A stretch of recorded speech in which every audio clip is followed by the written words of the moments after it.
क्या हमने कभी इस बात पे गौर किया है कि जो वेनिला की खुशबू वाली वैनिशिंग क्रीम हम रोज लगाते हैं और हमारी कार पर जो जंग रोधी मतलब जो एंटी रस्ट कोटिंग लगती है, उन दोनों में क्या समानता हो सकती है? पहली नजर में तो यही लगता है कि दोनों का दूर दूर तक कोई लेना देना नहीं है। बिल्कुल, कोई नाता नहीं लगता।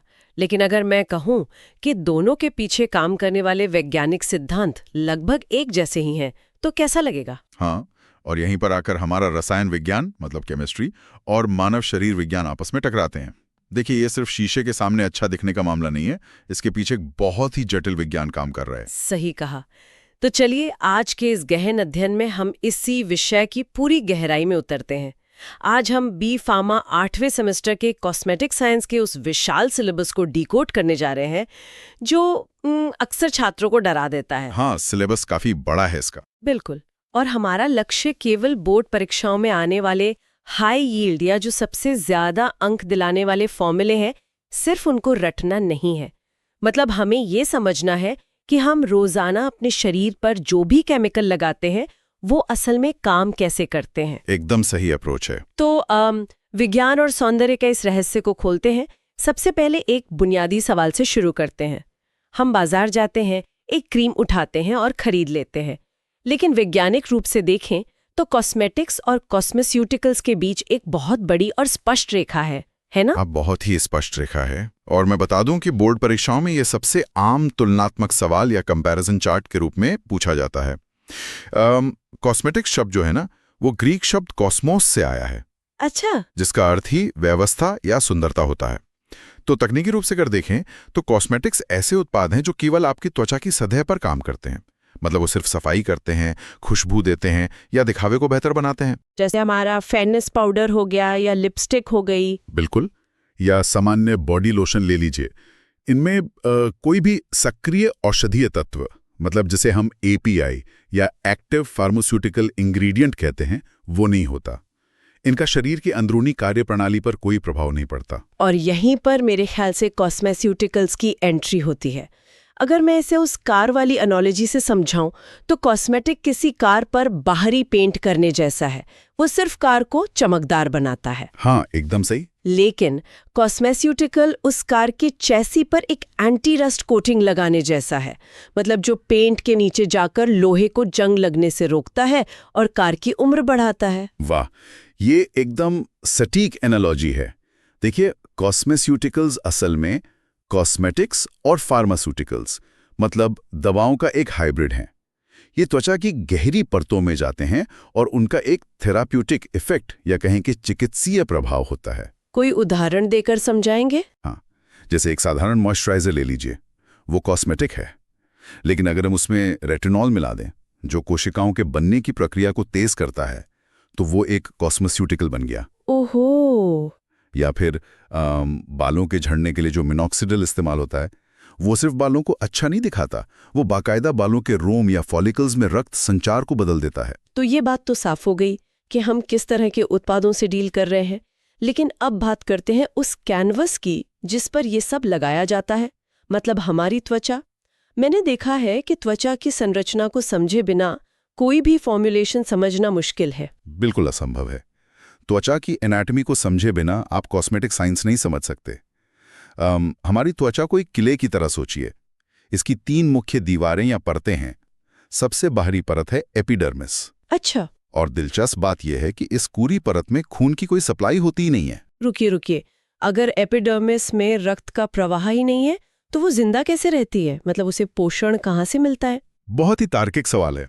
इसका जवाब हमारी दूसरी परत में छुपा है, जिसे डर्मिस कहते हैं। अच्छा, डर्मिस से। हाँ, एपिडर्मिस को सारा पोषण डर्मिस से ही रिस कर या डिफ्यूज होकर मिलता है। डर्मिस असल में त्वचा की असली फैक्ट्री है। यहीं पर कोलेजन और इलास्टिन फाइबर बनते हैं जो त्वचा को टाइट रखते हैं। बिल्कुल, जो त्वचा को एक रबर बैंड की तरह खिंचाव और मजबूती देते हैं। उम्र के साथ जब यही कोलेजन टूटने लगता है, हाँ। तभी हमें झुर्रियां दिखाई देती हैं। हमारी पसीने की ग्रंथियां, बालों की जड़ें और रक्त वाहिकाएं सब इसी डर्मिस में मौजूद होती हैं। क्या बात है। और इस किले की तीसरी और सबसे भीतरी दीवार कौन सी है? वो है हाइपोडर्मिस। ये परत मुख्य रूप से वसा मतलब फैट कोशिकाओं से बनी होती है। ये कुशन या शॉक एब्जॉर्बर की तरह काम करती है। मतलब चोट लगने से बचाती है। हाँ, हमारी हड्डियों और अंगों को बाहरी चोट से बचाती है और शरीर के तापमान को भी नियंत्रित रखती है। इसी त्वचा से जुड़ा एक कॉन्सेप्ट है जो अक्सर लोगों को बहुत कंफ्यूज करता है, और मुझे पता है कि बोर्ड एग्जाम्स में ये सबसे बड़ा डिस्ट्रैक्टर होता है। मैं TEWL की बात कर रही हूँ, यानी ट्रांस एपिडर्मल वाटर लॉस। जब कोई पहली बार इसे सुनता है तो लगता है कि ये पसीना बहने की बात हो रही है, लेकिन ये पसीना नहीं है। सही कहा ना मैंने? आपने बिल्कुल सही नब्ज पकड़ी है। ये क्लासिक ट्रैप है एग्जाम्स में। देखिए, TEWL पसीना आना बिल्कुल भी नहीं है। तो फिर ये क्या है? पसीना तो ग्रंथियों से निकलता है जब शरीर गर्म होता है। इसके उलट TEWL वो नमी या पानी है जो लगातार मतलब 24 घंटे आपकी त्वचा की एपिडर्मिस परत से होकर वाष्पित या इवेपोरेट हो रहा है। और ये इतनी खामोशी से होता है कि हमें इसका पता भी नहीं चलता। तो ये हमारे लिए अच्छा है या बुरा? ये एक प्राकृतिक प्रक्रिया है, लेकिन इसे संतुलित रहना चाहिए। TEWL को मापना असल में हमारी त्वचा के बैरियर फंक्शन का लिटमस टेस्ट है। बैरियर फंक्शन मतलब अगर आपके एपिडर्मिस का रक्षा कवच कमजोर हो गया है, मान लीजिए आपने बहुत कठोर साबुन इस्तेमाल कर लिया, तो अंदर का पानी तेजी से वाष्पित होने लगेगा। TEWL एकदम से बढ़ जाएगा और त्वचा रूखी हो जाएगी। बिल्कुल, त्वचा रूखी, सूखी और पपड़ीदार हो जाएगी। ये बहुत ही शानदार इंसाइट है, और यहीं से हमारी कहानी का अगला हिस्सा जुड़ता है। अगर TEWL की वजह से हमारी त्वचा नमी खो रही है, तो केमिस्ट उस नमी को वापस कैसे रोकते हैं? यही फॉर्मुलेशन साइंस और हमारी क्रीम्स की बात आती है। हम कोल्ड क्रीम और वैनिशिंग क्रीम के बीच का अंतर पढ़ते हैं। दोनों क्रीम ही है, लेकिन दोनों का विज्ञान जमीन आसमान का है। एकदम सही। और इसे समझने के लिए हमें इमल्शन को समझना होगा।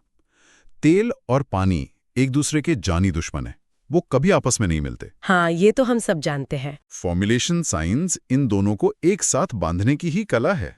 अब कोल्ड क्रीम को लें तो ये एक वाटर इन ऑयल यानी W/O इमल्शन है। वाटर इन ऑयल मतलब इसमें तेल ज्यादा होता है। हाँ, इसे ऐसे सोचिए कि एक बहुत बड़ा कमरा तेल का है और उसमें पानी की छोटी छोटी बूंदें कैद हैं। क्योंकि बाहरी हिस्सा तेल है, इसलिए जब आप इसे त्वचा पर लगाते हैं तो ये एक भारी परत बना लेती है जो नमी को रोकती है। हाँ, ये TEWL को रोकती है और नमी को अंदर सील कर देती है। लेकिन एक बात बताइए, फिर इसे कोल्ड क्रीम क्यों कहते हैं? क्या इसे फ्रिज में रखा जाता है? अरे नहीं, फ्रिज में नहीं रखते। ये ऊष्मागतिकी या थर्मोडायनेमिक्स का खेल है। जब आप इस भारी क्रीम को त्वचा पर रगड़ते हैं ना, तो शरीर की गर्मी से वो अंदर कैद पानी की बूंदें धीरे धीरे वाष्पित होती हैं। अच्छा। और विज्ञान का नियम है कि वाष्पीकरण से ठंडक पैदा होती है। इसीलिए इसे लगाते ही आपको त्वचा पर एक ठंडी सनसनी महसूस होती है। अद्भुत। लेकिन दूसरी तरफ वैनिशिंग क्रीम है। सच बताऊं तो जब मैं छोटी थी, मुझे लगता था कि वैनिशिंग क्रीम सच में कोई जादू है, क्योंकि वो लगाते ही त्वचा से गायब हो जाती है। इसके पीछे क्या विज्ञान है? जादू नहीं है, ये शुद्ध रसायन विज्ञान है। वैनिशिंग क्रीम इसके ठीक उलट ऑयल इन वाटर यानी O/W इमल्शन है। मतलब इसमें पानी ज्यादा है? हाँ, यहाँ कमरा पानी का है और उसमें तेल की छोटी बूंदें हैं।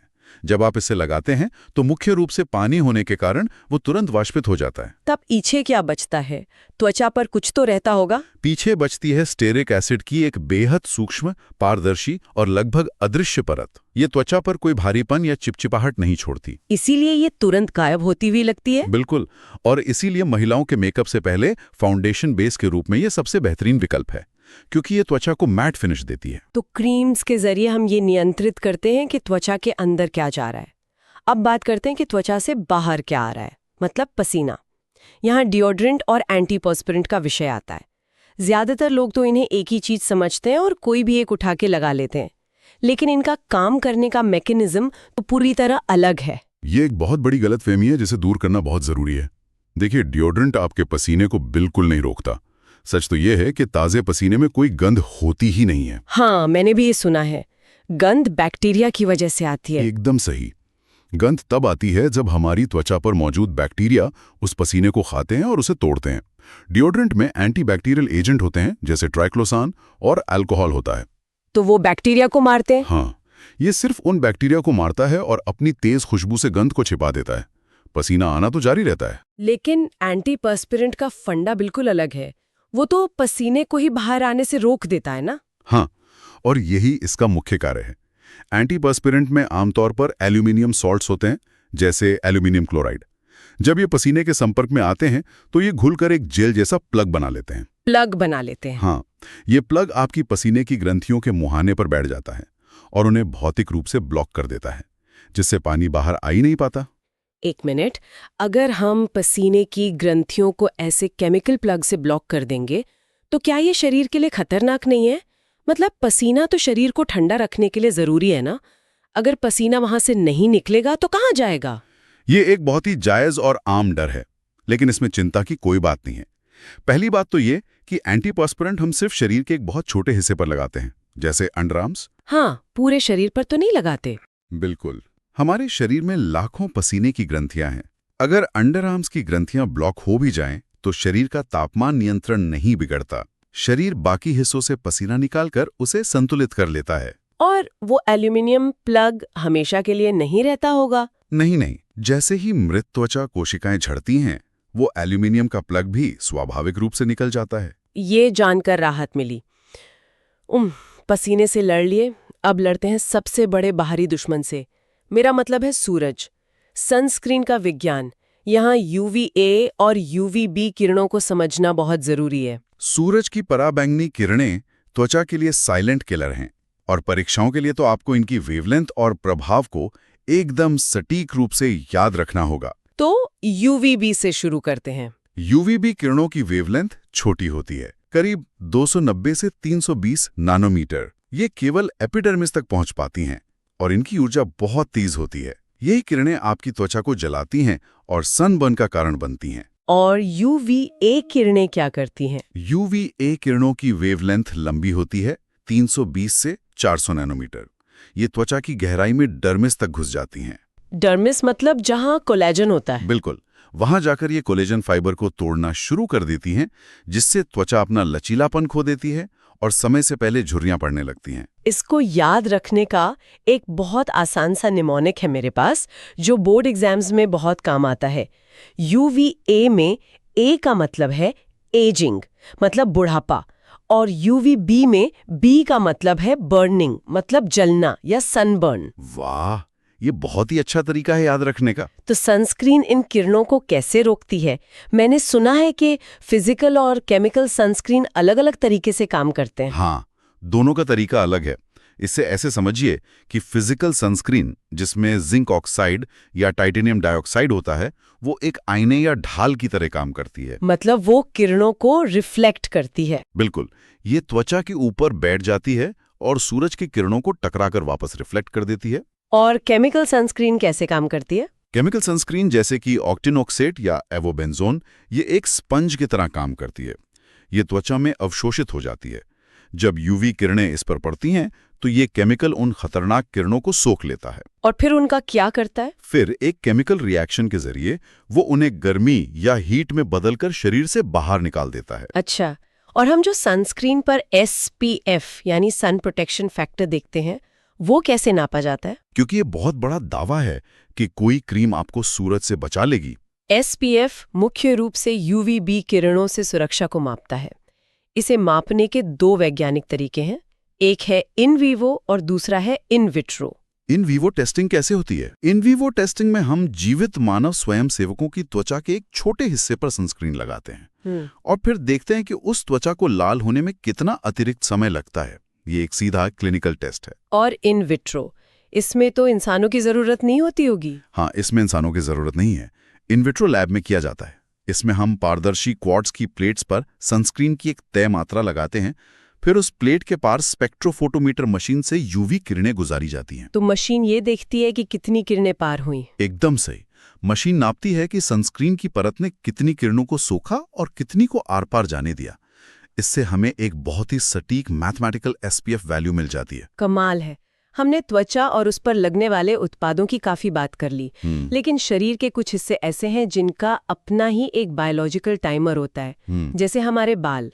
मुझे पता है कि हेयर ग्रोथ साइकिल सिलेबस का एक बहुत महत्वपूर्ण हिस्सा है। हाँ, ये एक ऐसा विषय है जहाँ बायोलॉजी बहुत व्यवस्थित तरीके से काम करती है। देखिए, हमारे बाल किसी पेड़ की तरह लगातार नहीं बढ़ते, वे एक साइकिल का पालन करते हैं। परीक्षाओं में इसके 3 चरण रटने पड़ते हैं। पहला चरण कौन सा है? पहला है एनाजेन फेज। ये वृद्धि का सक्रिय चरण है। आपके सिर के लगभग 85 से 90% बाल इसी चरण में होते हैं, जो लगातार 2 से 6 साल तक बढ़ते रहते हैं। इसके बाद क्या होता है? बाल टूटने लगते हैं? नहीं, सीधा टूटते नहीं है। फिर आता है कैटाजेन फेज। ये एक ट्रांजिशन का छोटा सा चरण है, जो मुश्किल से 2-3 हफ्ते चलता है। इसमें बाल की जड़ सिकुड़ जाती है और उसे रक्त मिलना बंद हो जाता है। मतलब बाल की फैक्ट्री बंद हो गई? बिल्कुल। और आखिरी चरण है टिलोजेन फेज। ये आराम का चरण है जो 2 से 4 महीने चलता है। इसके बाद वो पुराना बाल टूटकर गिर जाता है और उसकी जगह एक नया एनाजेन बाल उगना शुरू हो जाता है। यहाँ एक बहुत बड़ा आहा मोमेंट है। लोग अक्सर अपने कंघे में टूटे हुए बाल देखकर डर जाते हैं कि वो गंजे हो रहे हैं। लेकिन अगर हम इस टिलोजन फेज को समझें तो ये स्पष्ट है कि हर दिन कुछ बालों का गिरना कोई बीमारी नहीं है। ये तो एक बायोलॉजिकल जरूरत है। पुराने को गिरना ही होगा ताकि नया आ सके। बिल्कुल सही। ये एक प्राकृतिक नवीनीकरण प्रक्रिया है और इसी से जुड़े एक और वैज्ञानिक पैमाना है बालों की टेंसाइल स्ट्रेंथ। Tensile strength? ये क्या मापता है? इसका मतलब है कि आप एक बाल को दोनों सिरों से पकड़कर कितना खींच सकते हैं इससे पहले कि वो टूट जाए। स्वस्थ बाल में कमाल का लचीलापन होता है। और यहीं पर हमारे शैम्पू और कंडीशनर का विज्ञान काम आता है। कई लोग ये पूछते हैं कि जब शैम्पू से सिर साफ हो ही जाता है तो कंडीशनर पे पैसे क्यों बर्बाद करें? क्या ये सिर्फ मार्केटिंग गिमिक है? नहीं, ये कोई मार्केटिंग गिमिक नहीं, ये प्योर इलेक्ट्रोकेमिस्ट्री है। देखिए, शैम्पू में सर्फैक्टेंट्स होते हैं जैसे सोडियम लॉरेल सल्फेट या SLS। हाँ, SLS का नाम तो सुना है। सर्फैक्टेंट के मॉलिक्यूल एक चुंबक की तरह होते हैं। इनका एक सिरा पानी से प्यार करता है, जिसे हाइड्रोफिलिक कहते हैं, और दूसरा सिरा तेल और गंदगी से प्यार करता है, जिसे लिपोफिलिक कहते हैं। तो जब हम बाल धोते हैं तो क्या होता है? जब आप शैम्पू धोते हैं तो वो गंदगी को पकड़कर पानी के साथ बहा ले जाता है। तो इसमें समस्या क्या है? बाल तो साफ हो गए ना? समस्या ये है कि इस सफाई अभियान में शैम्पू बालों का प्राकृतिक तेल या सीबम भी पूरी तरह से छीन लेता है।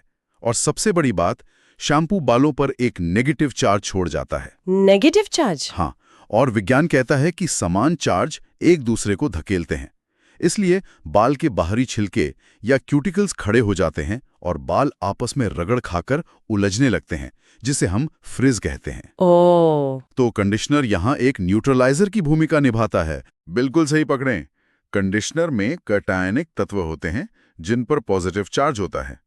जैसे ही आप इसे बालों पर लगाते हैं, पॉजिटिव चार्ज तुरंत उस नेगेटिव चार्ज को न्यूट्रलाइज कर देता है और बाल वापस स्मूथ हो जाते हैं। हाँ, ये बालों के खड़े हुए क्यूटिकल्स को वापस सपाट कर देता है और बालों पर नमी की एक चिकनी परत चला देता है। तो फंडा ये है कि शैम्पू सफाई के लिए है और कंडीशनर उस सफाई के बाद हुए डैमेज को रिपेयर करने के लिए है। ये बहुत ही शानदार स्पष्टीकरण था। अब चेहरे से थोड़ा नीचे लेकिन शरीर के अंदर चलते हैं। हमारी ओरल केयर यानी दांत और मसूड़े। यहाँ 2 ही सबसे बड़ी समस्याएं दिमाग में आती हैं। हाँ। दांतों में कीड़ा लगना और मसूड़ों से खून आना। तकनीकी भाषा में दांतों की सड़न को डेंटल कैरीज कहा जाता है। इसका मैकेनिज्म बहुत सीधा है। हमारे मुंह में बैक्टीरिया हमेशा मौजूद होते हैं और जब हम मीठा खाते हैं तब वो एक्टिव होते हैं। हाँ, जब हम मीठा खाते हैं तो ये बैक्टीरिया उस चीनी को खाते हैं और बाई प्रोडक्ट के रूप में एसिड बनाते हैं। ये एसिड हमारे दांतों के बाहरी और सबसे कठोर आवरण मतलब इनामिल को धीरे धीरे गलाने लगता है, जिससे दांतों में गड्ढे बन जाते हैं। और मसूड़ों की समस्या कैसे होती है? उसे जिंजिवाइटिस कहते हैं। जब दांतों पर प्लाक जम जाती है, प्लाक मतलब बैक्टीरिया और खाने की एक चिपचिपी परत, तो मसूड़ों में जलन और सूजन होने लगती है। मसूड़े लाल हो जाते हैं और ब्रश करते समय उनसे खून आने लगता है। इन समस्याओं से निपटने के लिए हमारे पास टूथपेस्ट और माउथवॉश तो है ही, लेकिन हमारी पारंपरिक चिकित्सा में भी कुछ बहुत ही शक्तिशाली प्राकृतिक तत्व हैं जिन्हें अब मॉडर्न कॉस्मेटिक साइंस भी अपना रहा है। बिल्कुल अपना रहा है। उदाहरण के तौर पर नीम को ही ले लीजिए। नीम एक बहुत ही शक्तिशाली प्राकृतिक एंटीबैक्टीरियल एजेंट है जो उन प्लाक बनाने वाले बैक्टीरिया को सीधे नष्ट करता है। और दर्द के लिए लौंग का तेल बहुत मशहूर है। हाँ, लौंग के तेल में यूजेनॉल नाम का एक एक्टिव कंपाउंड होता है। यूजेनॉल एक बेहतरीन प्राकृतिक एनाल्जेसिक मतलब दर्द निवारक और एंटीसेप्टिक है। ये नसों को सुन्न कर देता है और इन्फेक्शन को मारता है। और त्वचा के लिए भी तो कई प्राकृतिक चीजें हैं। बिल्कुल। अगर हम त्वचा पर वापस आएं तो एलोवेरा अपने म्यूसिलेज के कारण बेहतरीन हाइड्रेशन देता है और हल्दी में मौजूद करक्यूमिन किसी भी केमिकल से बेहतर इन्फ्लेमेशन या सूजन को कम करता है। अब यहाँ एक बहुत जरूरी सवाल खड़ा होता है। हम इन सारे रसायनों जैसे सर्फेक्टेंट्स, इमल्शंस, एसिड्स को अपनी त्वचा, बालों और दांतों पर लगा रहे हैं। ये सुनिश्चित कौन करता है कि ये हमारे लिए सुरक्षित है? मतलब क्वालिटी कंट्रोल का क्या मैकेनिज्म है? ये बहुत ही महत्वपूर्ण बिंदु है। कोई भी कंपनी अपनी मर्जी से कुछ भी बनाकर नहीं बेच सकती। भारत में ब्यूरो ऑफ इंडियन स्टैंडर्ड्स या BIS के कड़े नियम लागू होते हैं। अच्छा। ये BIS का कोड पूछा जाता है। वो है IS 6608:2004। और ये कोड असल में किन चीजों की जांच करता है? सबसे बड़ी जांच होती है pH लेवल की। BIS के अनुसार किसी भी स्किन क्रीम का pH 4.5 से 7.5 के बीच होना चाहिए। ऐसा क्यों? मतलब त्वचा का pH न्यूट्रल यानी 7 क्यों नहीं होना चाहिए? क्योंकि हमारी त्वचा प्राकृतिक रूप से थोड़ी अम्लीय या एसिडिक होती है। इसे एसिड मेंटल कहते हैं। Acid mental? हाँ, ये हल्का एसिडिक वातावरण हमारी त्वचा को खतरनाक बैक्टीरिया और फंगस से बचाता है। अगर हम बहुत अधिक बेसिड या क्षारीय उत्पाद जैसे कठोर कपड़े धोने वाला साबुन त्वचा पर इस्तेमाल कर लें तो ये एसिड मेंटल नष्ट हो जाता है और फिर इन्फेक्शन का खतरा बढ़ जाता है। बिल्कुल। इसीलिए क्रीम का pH त्वचा के अनुकूल होना अनिवार्य है। इसके अलावा क्रीम में लेड और आर्सेनिक जैसे भारी धातुओं की मात्रा भी जांची जाती है, क्योंकि ये तो जहर का काम कर सकते हैं। हाँ, ये धातुएं शरीर में जमा होकर जहर बन सकती हैं, इसलिए इनकी सीमा बेहद सख्त होती है। एक और चीज जो कॉस्मेटिक्स में बहुत मापी जाती है वो है प्रभावशीलता। जैसे कोई क्रीम दावा करती है कि वो त्वचा की रंगत निखारेगी, तो हम त्वचा के रंग को वैज्ञानिक रूप से कैसे नापते हैं? त्वचा का रंग मेलानिन से तय होता है। डर्मेटोलॉजी में इसे वर्गीकृत करने के लिए फिट्जपैट्रिक स्केल का इस्तेमाल होता है।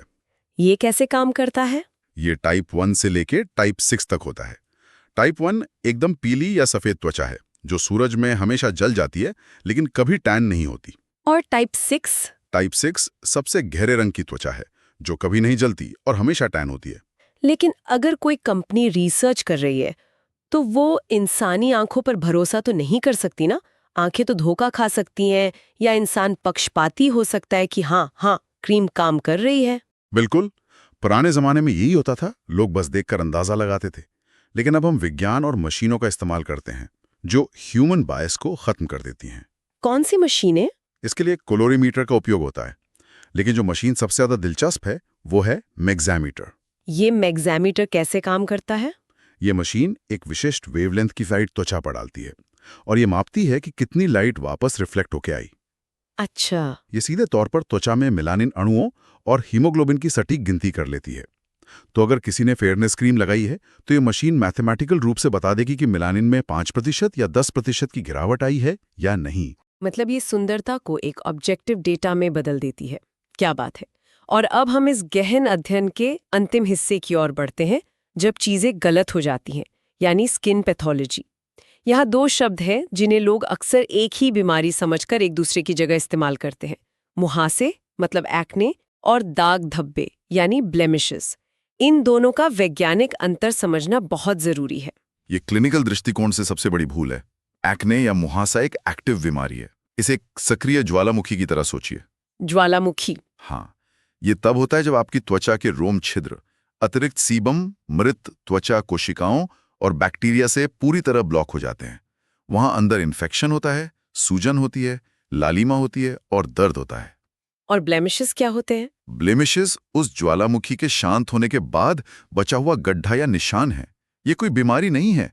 जब मुहासा ठीक हो जाता है तो त्वचा के डैमेज होने के कारण वहां मेलानिन इकट्ठा हो जाता है, जिसे पोस्ट इन्फ्लेमेटरी हाइपरपिगमेंटेशन कहते हैं।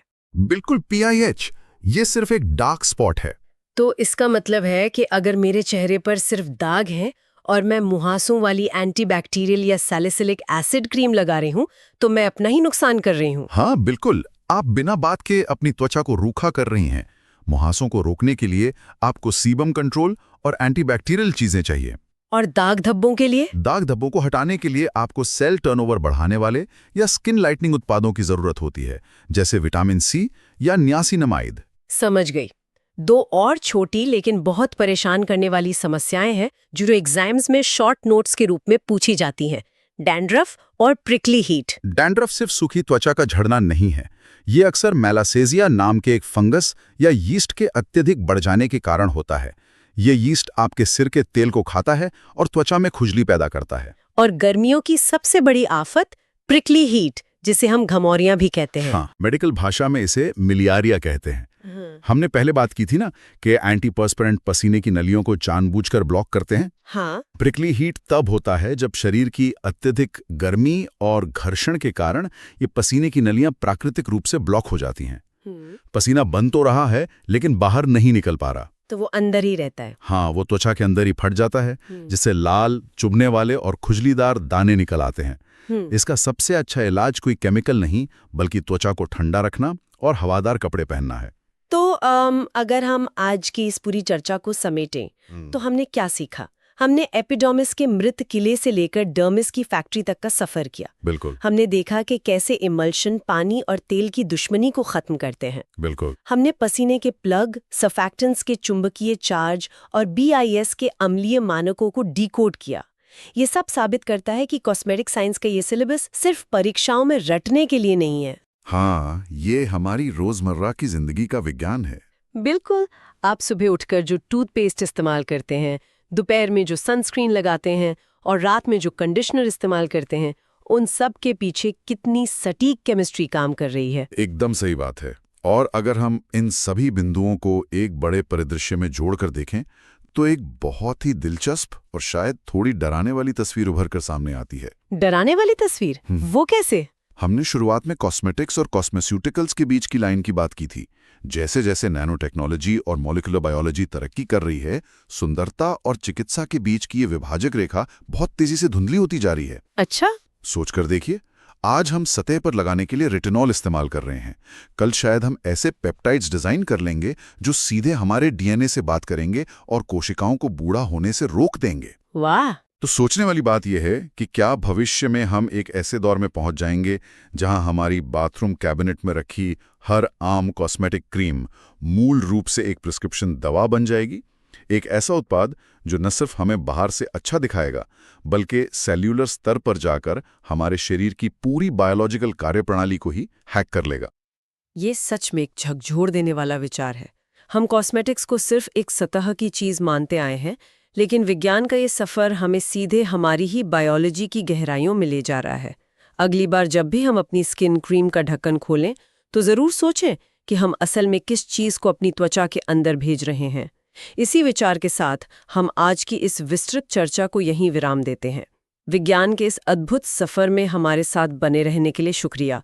सुनते रहिए और सीखते रहिए।